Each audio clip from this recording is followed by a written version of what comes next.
Bonjour et bienvenue à tous dans ce 18e podcast de Marketing Reboot. Bonjour Grégoire, bonjour Thibault.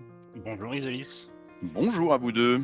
Alors aujourd'hui, on va parler de mémorisation en marketing, titre qui présage un magnifique podcast, Requiem for a Brain. Alors, la mémoire, si je vous dis Juvabien, Juvamine, il y a plein de choses qui évoquent des choses, alors plutôt pour les plus de 30 ans dans ce cas-là, plein de choses qui finalement déclenchent des stimulus, qui déclenchent des choses dans votre mémoire et peut-être parfois des comportements. Alors, c'est un sujet, qui est très, très étudié par les académiques et avec, des chercheurs, clairement en pointe là-dessus. Thibaut, est-ce que tu peux nous les, présenter?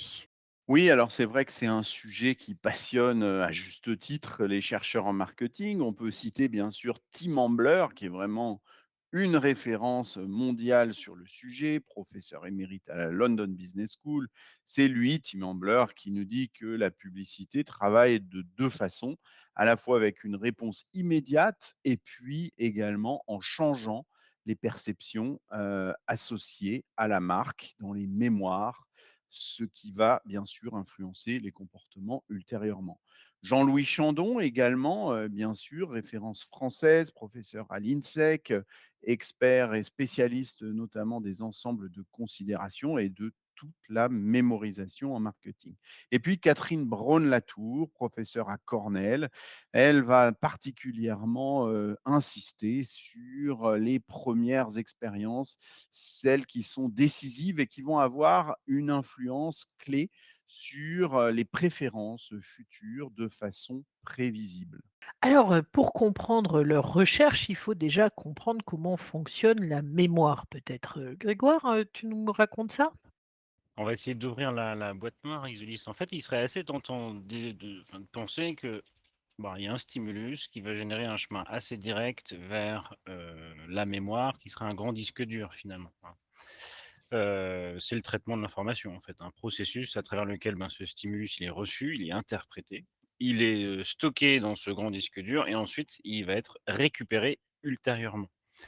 En fait, c'est un parcours du combattant, hein, pour cet input, sensoriel, ce stimulus et il y a plusieurs étapes, en fait, par lesquelles ce stimulus va passer pour être imprimé en mémoire. La première étape, c'est l'exposition à ce stimulus. C'est très différent, l'exposition, de voir ou de ne pas voir, hein. C'est, défini comme la proximité physique, qui active un ou plusieurs sens. Donc c'est quoi l'exposition? C'est, reconnaître un parfum qu'on aime bien. C'est, reconnaître le jingle de la SNCF. C'est ça la proximité sensorielle avec le stimulus. Donc quand il est suffisamment, fort ce stimulus, alors les récepteurs sensoriels sont activés et puis les informations, vont être ensuite, codées, cryptées finalement et puis, transmises au cerveau dans ce disque dur. Donc première étape, exposition à ce stimulus. Merci Grégoire. Alors après avoir vu cette première étape de l'exposition à un stimulus, on va parler de la deuxième étape, celle qui concerne l'attention. Mais avant de parler d'attention, il est indispensable de rappeler qu'il est impossible de traiter tous les stimuli disponibles à un moment donné parce que notre système cognitif, il va surveiller en permanence les entrées sensorielles, il va en sélectionner certains pour un traitement ultérieur. C'est ce qu'on appelle le traitement pré-attentif. Les stimuli qui passent par ce processus de sélection préconscient vont entrer dans la deuxième étape du modèle de traitement de l'information, cette étape qu'on nomme l'attention. L'attention, c'est quoi? C'est l'allocation de la capacité de traitement à un stimulus. Et bien entendu, cette attention va dépendre de déterminants personnels, des besoins, la motivation, des attitudes, une capacité d'attention. Et puis bien sûr, cette attention va dépendre également du stimulus lui-même. Quelle est la taille de ce stimulus? Quelle est son intensité, le contraste, le mouvement, la nouveauté? Voilà cette deuxième étape qui amène, Grégoire, la troisième qui concerne la compréhension. Et oui Thibaut, parce que ce n'est pas parce qu'on a prêté attention à ce stimulus qu'on va le comprendre. D'ailleurs, quand on dit «je ne comprends pas», ça peut en fait venir de pas mal de facteurs. D'abord, il y a des facteurs individuels qui fait qu'on ne comprend pas. Soit on n'est pas motivé, premier facteur, la motivation. Soit on manque de connaissances, c'est le deuxième facteur. Soit on a des attentes qui sont très hautes. On veut comprendre parfaitement, en fait. Soit ça va dépendre du stimulus qui est pas très clair en termes linguistiques, par exemple. Donc il va falloir comprendre ce stimulus et donc ça va, donc dépendre de la façon dont le message, premièrement, il est catégorisé. C'est un facteur clé de la compréhension. Donc la façon dont ce stimulus, il va être stocké dans la mémoire. Donc comment c'est rangé, en fait. Voilà ce que ça veut dire la catégorisation et comment est-ce que ce stimulus, il va être ajouté aux connaissances existantes, déjà dans la mémoire, dans ce disque dur et donc ces 2 facteurs clés qui vont générer une bonne compréhension de ce stimulus et donc c'est l'étape numéro 3. Ensuite, il va falloir effectivement travailler au-delà de la compréhension, Thibaut, sur l'acceptation ou la persuasion, en fait. Absolument, car l'effet persuasif d'un stimulus va pouvoir influencer les connaissances, les attitudes et le comportement, mais l'acceptation va dépendre vraiment des pensées qui surviennent pendant l'étape de compréhension. Donc là, il y a plusieurs types de réponses. Des réponses cognitives avec des arguments de soutien qui vont évidemment augmenter l'acceptation, des contre-arguments qui vont la réduire, et puis des réponses affectives avec des sentiments ou des émotions qui sont suscités par ce stimulus. Si c'est positif, ça va augmenter l'acceptation. Si c'est négatif, ça va tout simplement la diminuer. Cinquième étape, Grégoire, la rétention de l'information. Ouais, c'est une étape clé, en effet. Là, on est dans le cœur du réacteur, donc ça implique le transfert de l'interprétation dans une mémoire de long terme, quoi. Alors, en fait, le cœur du réacteur de la mémoire, c'est 3 systèmes de stockage qui sont dans un dialogue permanent.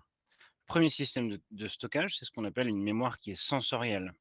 Donc il y a des traitements visuels ou auditifs hein, qui vont se produire quasi instantanément en 0,25 secondes. Hein. C'est cette idée de reconnaître le jingle SNCF de tout à l'heure ou de reconnaître un parfum. Voilà, la mémoire sensorielle. Deuxième système de stockage, c'est la mémoire qu'on appelle la mémoire de court terme. Elle va jouer une interface entre tous les inputs hein, sensoriels qu'on va recevoir et ce fameux disque dur, hein, qui est en fait la mémoire de long terme, et c'est le troisième système de stockage. Donc on a bien trois étapes. Tous les inputs sensoriels. Cette idée que la mémoire de court terme, le deuxième système, c'est un microprocesseur en fait, hein, qui va, combiner tout ce qu'on reçoit et qui va l'interpréter, le catégoriser pour que ce soit ensuite stocké. Et donc c'est ça qui va nous intéresser, hein, la mémoire de long terme. Et on sait, hein, de travaux de recherche des années 60 hein, en psychologie cognitive que la mémoire de long terme, elle va prendre 2 formes. Elle a une forme d'abord qui est consciente. Cette mémoire-là, on l'appelle la mémoire explicite, la mémoire déclarative. Ça peut être une mémoire épisodique, hein. On se souvient par exemple tous de ce qu'on faisait le 11 septembre 2001. On se souvient d'un épisode, d'un moment précis.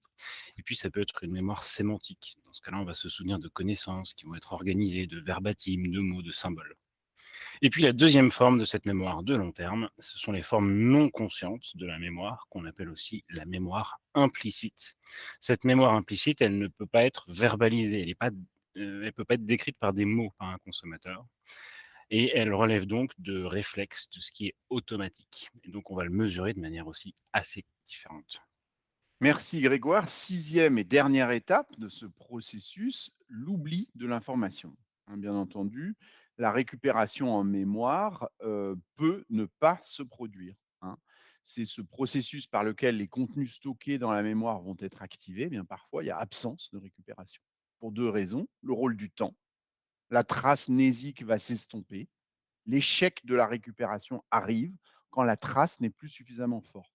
Deuxième facteur d'explication pour cette absence de récupération, et donc cet oubli, le rôle des informations concurrentes. Peut-être que depuis le début de ce podcast, vous avez vous-même reçu beaucoup d'informations concurrentes et vous avez peut-être oublié la première chose qu'Isolis vous a dite. Donc cet oubli, il peut être causé par l'apprentissage de nouvelles informations qui surviennent au fil du temps. À noter sur cette étape d'oubli qu'il faut bien distinguer la disponibilité de l'information de l'accessibilité. La disponibilité, c'est vraiment la force de la trace. L'accessibilité va dépendre, elle, de la quantité d'informations qui sont stockées en mémoire dans ce même domaine de contenu, et puis aussi de l'indice de récupération disponible à ce moment-là. La quantité de ces indices particuliers de récupération va être cruciale pour pouvoir ou non accéder à l'information. effectivement, maintenant, on a bien compris, comment fonctionnait la mémoire, hein, et comment ce pauvre stimulus devait, traverser son parcours du combattant avec de nombreuses étapes et pour tous les gens qui s'intéressent, au marketing, finalement, c'est le lien entre la mémoire et les comportements, qui, vont pouvoir, ouvrir, le champ des possibles. Alors, intéressons-nous à cette relation, mémoire, comportement. Grégoire, peut-être? Ouais, en effet, la recherche autour de la publicité, elle a beaucoup, contribué à l'étude du souvenir justement, hein. Les travaux dont on parle depuis le début de ce podcast, les travaux de psychologie cognitive ou de neurosciences. Alors dans la sphère, du marketing, c'est en particulier dans le champ de la publicité, hein, de l'advertising qu'on a beaucoup étudié le souvenir. Tu citais tout à l'heure Tim Ambler, hein, Thibaut, et il est co-auteur d'un article vraiment fondateur, 1999, How Advertising Works, hein, comment est-ce que fonctionne la publicité. Alors, notre stimulus de tout à l'heure, ça va devenir un input publicitaire, hein, avec un contenu de message, du média planning, des effets de répétition, etc. Qu'on va filtrer, hein, en tant que consommateur, selon nos motivations, selon notre capacité à le faire, selon les opportunités du moment. Et puis ensuite, il y a un bloc qui est central, qui est le bloc du traitement de l'information. Et dans le temps, bah, on va traiter de l'information et développer des attitudes qui vont être soit favorables, soit défavorables, des attitudes envers une marque, envers un produit, envers un service. Et donc on sait que ces attitudes, elles vont regrouper 3 choses. Elles vont regrouper nos affects, nos expériences et nos croyances. Donc en fait, là, on a les 3 modérateurs qui sont extrêmement intéressants, hein, qui vont en fait, hein, augmenter, le souvenir ou la mémorisation, l'expérience, les émotions et la cognition. En fait, il ne faut pas oublier un de ces 3 modérateurs, sinon on pourrait surestimer les effets des autres, quoi. Donc ça, c'est les modérateurs. Ensuite, on a des effets, hein, sur les comportements.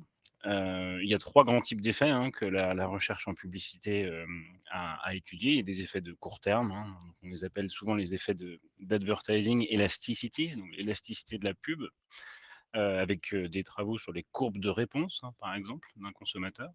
Ensuite, on va étudier les effets de long terme, hein, on appelle ça souvent les effets de carry over, hein, des effets de rémanence, en fait. Et puis, on va étudier les effets de la répétition, hein, qu'on appelle soit des effets de wear in, soit des effets de wear out, selon qu'ils soient positifs ou négatifs. Voilà donc les comportements qu'on va étudier. Puis en permanence, ben, nos comportements deviennent notre expérience et donc ben, réalimentent nos attitudes. Sinon, on est en dissonance cognitive, ce qui n'est pas confortable. Donc, on va faire en sorte que nos attitudes soient alignées avec nos comportements pour réduire cette dissonance cognitive. Donc voilà comment est-ce que la recherche en publicité a contribué à l'étude du souvenir. Merci Grégoire. Alors il y a 2 effets, tu les citais, pour comprendre au fond l'impact de la publicité sur la mémoire. D'abord, il y a les effets de rémanence, les fameux carry-over effects, qui vont mesurer l'effet post-campagne sur la mémoire et les comportements. Avec 2 types d'effets, hein. Le wear-in, ça c'est quand l'exposition répétée va augmenter graduellement l'impact de la publicité, du fait de cette familiarité croissante. Et puis le deuxième effet, c'est l'inverse. Au-delà d'un certain seuil, d'un certain volume d'exposition, la publicité n'a plus d'impact. On parle de saturation, on parle de wear out, on parle de lassitude peut-être, de réactance. En tout cas, ça ne fonctionne plus. D'accord. Ça, c'est les 2 types d'effets de rémanence. Et puis, il y a un autre modèle qui est celui de l'adstock. L'adstock, c'est un modèle plus ancien. On pense à Broadbent, par exemple, en 84, qui nous dit quoi? Qui nous dit que chaque exposition à une publicité va s'ajouter aux expositions passées. D'accord? Donc c'est un modèle linéaire, assez simple, mais l'absence d'exposition va déprécier le stock à un taux constant. Donc on le voit, c'est un modèle de stock publicitaire qui va évoluer chez chaque individu en fonction du nombre d'expositions passées, mais avec un effet de dépréciation dans le temps. Alors sur ce sujet des effets de rémanence, il y a une très belle recherche qu'on ne peut pas ne pas citer ici, hein. C'est une recherche effectuée par les équipes de Numberly, notamment In-Young Che, qui a travaillé avec Fred Feinberg, hein, référence s'il en est dans le domaine de la recherche en marketing et sur la mémorisation aux États-Unis, Fred Feinberg. Donc là, dans cet article, on a travaillé sur l'effet de levier ou l'effet d'usure pour comprendre les réponses à la fréquence de contact. hein. Donc vraiment, il s'appelle wear out ou weariness, hein. Donc c'est la comparaison entre ces 2 effets avec la mesure, des conséquences potentiellement négatives au-delà d'un certain seuil. Et donc, le protocole est très simple. Il y a 12 000 internautes qui sont analysés avec 3 mois de matching d'historique d'exposition publicitaire avec des comportements de visite sur site pour comprendre une chose, cette chose tellement clé, les potentiels effets négatifs d'une surexposition, d'une exposition excessive finalement en matière de retour incrémental. Alors je passe les résultats, mais on trouve de multiples courbes de réponse et au fond, on peut segmenter les individus en fonction de leur courbe de réponse, de leur type de réponse et de leur niveau de seuil de fatigue qui va donc être différent entre les différents segments. Merci, beaucoup. Peut-être pour finir, Grégoire, tu peux nous parler de mémoire implicite et de set de considération? Oui, alors la mémoire implicite, hein, tout à l'heure, faisait référence à la mémoire qui était inconsciente, hein. Alors il y a une recherche qui a maintenant une bonne dizaine d'années, mais qui, étudie, la mémorisation du consommateur sous un angle assez original. Est-ce qu'il y a une différence entre, l'attention qu'un internaute va porter à une publicité, versus un internaute qui ne consacrerait pas une attention, particulière à cette publicité? Donc selon le degré d'attention, en fait, on va mesurer le traitement de l'information, conscient ou inconscient, et puis, les effets sur la, réponse en termes d'attitude ou en termes de comportement. En fait, il y a un insight clé de cette recherche, hein, c'est que, même sans prêter une attention directe à une publicité, en fait, elle va quand même avoir de l'impact sur nous. Elle va avoir de l'impact sur notre mémoire inconsciente et donc on va aller le mesurer avec des, méthodes de, mémoire implicite, hein. Ça va avoir en particulier des effets sur l'attitude à l'égard de la marque, l'ensemble de considérations en termes de marque sur une catégorie de produits. Donc en fait, on pourrait faire fausse route en analysant uniquement, l'exposition, par exemple, à une bannière publicitaire. En fait, l'exposition, pourrait, sous-estimer l'effet global d'une campagne puisque même des gens qui n'ont pas prêté attention finalement vont générer, ensuite des attitudes qui peuvent être plus favorables. Tout à fait, merci beaucoup, Grégoire. Alors, finalement, quand on aime le marketing, on aime mesurer, hein, on aime comprendre, l'impact. Donc comment on peut mesurer, l'empreinte, laissée en mémoire? Est-ce qu'il y a plusieurs manières de le faire? D'abord, il y a des travaux qui sont pionniers en matière de mesure de la mémorisation, publicitaire, hein. On peut citer par exemple les travaux d'Armand Morgenstern en France, hein, c'est des travaux qui ensuite ont beaucoup voyagé, hein, on a beaucoup exploité les travaux de Morgenstern en Belgique, en Italie, en Angleterre et il est l'inventeur d'une métrique, hein, le bêta de mémorisation, qu'on appelle aussi le bêta de Morgenstern, qui est, le taux de mémorisation d'un message publicitaire et donc il va représenter, cet indicateur, la partie de la population qui a mémorisé le message ou au moins un élément du message. Donc en fait, on va calculer un bêta de mémorisation pour l'ensemble des médias, hein, bien avant le digital, sur la radio, sur la télévision, pour la presse écrite, par exemple.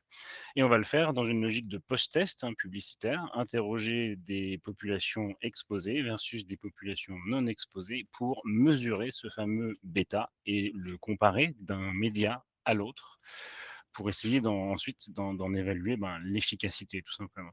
Alors, le fait de faire du post-test et puis de la mesure déclarative, évidemment, ça nous amène à ce qu'on appelle l'ensemble de considérations, hein, le set de considérations du consommateur avec un proxy, hein, de la mémoire du consommateur au moment de l'achat, c'est la mesure de la notoriété d'une marque, hein. Ça, ce sont des travaux qui sont assez anciens, hein. La notoriété, elle va mesurer une probabilité qu'un individu se souvienne de la marque ou reconnaisse la marque au moment de l'achat. Donc il y a 3 grandes métriques, hein, en termes de notoriété. On va mesurer la notoriété qu'on appelle assistée, hein, donc combien d'individus vont reconnaître une marque dans une liste de marques ou une liste de logos qu'on va lui fournir. Il y a de la notoriété qu'on appelle spontanée, hein, combien d'individus citent la marque sur une catégorie de produits, et puis la notoriété top of mind, combien d'individus citent cette marque en premier dans une catégorie de produits. Alors, ce sont des travaux assez anciens, on peut citer les travaux de Keller, par exemple, 93, hein, sur la mesure de la notoriété de marque. Donc, on pourrait penser que Voilà, toute cette discipline, hein, ce champ disciplinaire sur la mesure de la notoriété de la marque, est un peu poussiéreux, pas très innovant. Or pas du tout, hein. On voit que c'est un champ de recherche qui est, toujours très actif avec des publications récentes qui apportent encore de l'innovation en matière de mesure de la notoriété. Tout à fait. Un exemple, tout à fait intéressant, c'est, une publication de 2022 donc qui, nous permet de nous intéresser, hein, qui a été publiée dans le Journal of Business Research et par des Français, hein, Chandon, Laurent, Lambert-Pandroz, qui, permet d'aller plus loin finalement, sur, le top of mind, hein, qu'on appelle TOM par son petit nom. Et qui nous permet, quelque part de remonter, la pyramide, de la mémoire, si on peut dire, ça comme ça. Finalement, dans cette pyramide de la mémoire, on distingue 3 niveaux, hein, de science des marques. Il y a la conscience spontanée, alors ce qui n'est pas, Tom, hein, la tome, mais qui est pas toute seule, la monocitation. Alors les consommateurs, ils peuvent faire plein de choses. Ils peuvent ne pas citer spontanément une marque, pourtant c'est une marque qu'ils reconnaîtraient dans une liste assistée. Ils peuvent, citer, une marque, spontanément, mais ils peuvent ne pas la citer en premier. Er Et une marque qui a été citée en premier, c'est déjà bien, mais et elle peut ne pas être citée seule, elle peut être citée avec d'autres. Et puis, une marque peut être citée en premier et peut être citée seule et là, elle est vraiment au sommet de sa forme, au sommet de la pyramide de la mémoire. C'est finalement une marque qui bénéficie d'une grande part de modocitation qui se trouve dans ce qu'on appelle une position de mémoire exclusive et donc c'est une manière d'aller revisiter, le top of mind qui est extrêmement, intéressante et très récente dans la littérature académique. Mais, bien sûr, on peut s'intéresser aussi à des mesures implicites, n'est-ce pas Grégoire? Tout à fait, parce qu'en fait, les post-tests publicitaires dont on parlait à l'instant, ou les mesures de notoriété de marque, en fait, sont des mesures qu'on appelle explicites, hein. On va demander à un répondant de, conscientiser, ce dont il se souvient, et parfois il va contrôler sa réponse d'ailleurs. Or si la mémoire, elle est aussi inconsciente, ben, la recherche va développer des, méthodologies pour mesurer de manière implicite l'impact, d'un stimulus sur la mémoire inconsciente. Dans ce cas-là, on va focaliser l'attention d'un répondant dans un laboratoire de recherche, hein, sur la réalisation d'une tâche dont le résultat va indirectement permettre, d'estimer, ce qu'on est en train de chercher à mesurer. Alors on utilise beaucoup de méthodes implicites quand on sait qu'il existe des biais de réponse qui sont importants. Par exemple, les répondants qui, veulent, se fier par exemple à une norme sociale ou qui ont un biais de désirabilité sociale.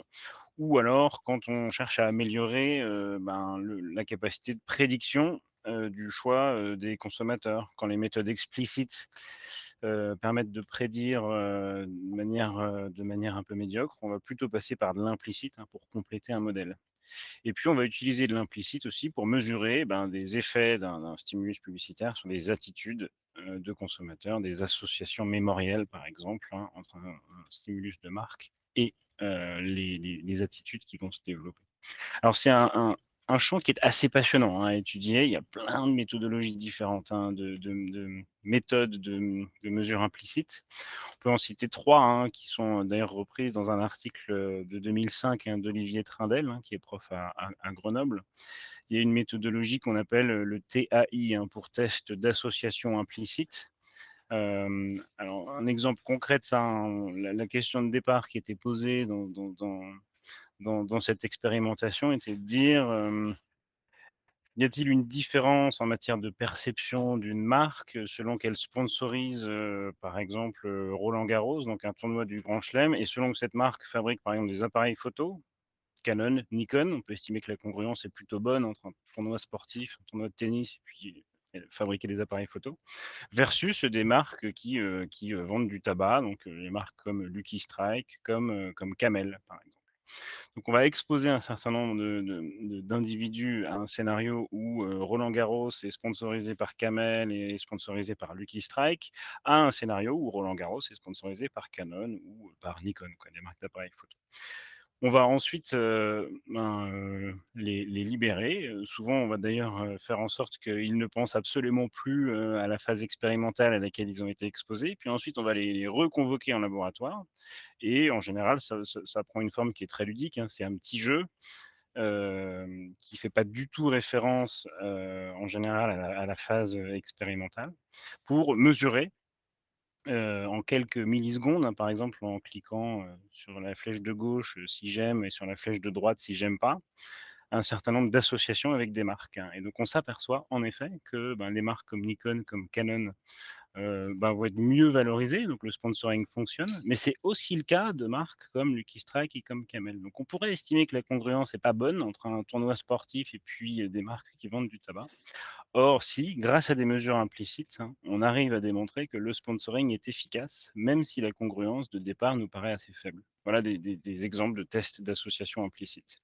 Ensuite, on peut aussi mesurer en implicite ce qu'on appelle du conceptuel. Donc, on va exposer des individus à la marque Sneakers, seul, versus à la marque Sneakers avec un petit scénario. On va par exemple élaborer un scénario consistant à dire un habitant d'un quartier résidentiel sur un banc public mange un sneakers et lit son journal. Voilà, donc il y a vraiment un A/B test, hein, et ensuite une mesure implicite qui peut avoir lieu le jour même ou quelques jours après, hein, une fois qu'on a bien oublié ce stimulus, consistant à mesurer la notoriété de marque sur la catégorie barre chocolatée. On va mesurer le différentiel. Conclusion, ceux qui ont été exposés au scénario où sneakers arrive dans un contexte citent beaucoup plus fréquemment sneakers. Hein, voilà, donc ça c'est un exemple de mesure implicite. Et puis on a aussi beaucoup de tests en implicite d'acuité visuelle. Vous voyez une affiche publicitaire. On ne vous dit pas évidemment que l'objet de l'étude, c'est la mémoire ou c'est la publicité, hein. Et puis le lendemain ou quelques jours après, on va vous réexposer à cette affiche publicitaire, mais qui est totalement floutée. Donc vous arrivez à la voir, mais très très mal. Et puis on va chronométrer, et à mesure que le temps file, bah, l'image devient de plus en plus nette. Donc en fait, vous allez retrouver, hein, in fine, l'affiche publicitaire à laquelle vous avez été exposé. Et en fait, on va chronométrer le temps que vous mettez à reconnaître qu'il s'agit de la publicité, selon que vous l'ayez déjà vu ou pas, hein. Voilà un exemple de mesure implicite. Et en effet, quand on l'a déjà vu, la publicité, eh ben, on met beaucoup moins de temps à la reconnaître et donc à associer la marque à ce stimulus.